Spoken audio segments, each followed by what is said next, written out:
Hello everybody, welcome back. Today as well we have got to another video. In this video I'll show you how you can simply go ahead and remove card from Google Play. But before that, please do make sure to like our video, subscribe our channel, and as well any further delay we'll simply go ahead and step into our video. For that matter, first thing would be simply accessing your Google Play on your mobile phone itself.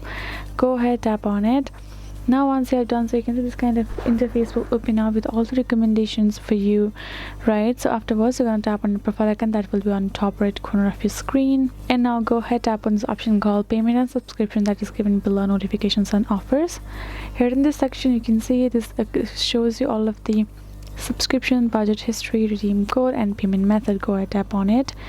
Now here in this payment method you will be able to see your card that you have entered, and here in this area as a add credit or debit card. You can see once you have seen so, and then you can go ahead more payment settings over here afterwards, and then afterwards you can see you have to verify to see payment is you gonna verify it's you by simply tap. And now go ahead, you're simply gonna go ahead, tap on this continue. You're gonna enter your particular use pin, enter your code or scan it, whatever you have chose to secure your phone itself, and this will show this kind of interface where you can see your payment. I do not have any methods over here. Once you have done see, you will see this option called remove. Beside it, go ahead, tap on that remove payment method, and that particular card will get removed. So this will be it, guys. Hope this video was helpful to you all. Thank you so much for watching, and I'll see you guys in our next video.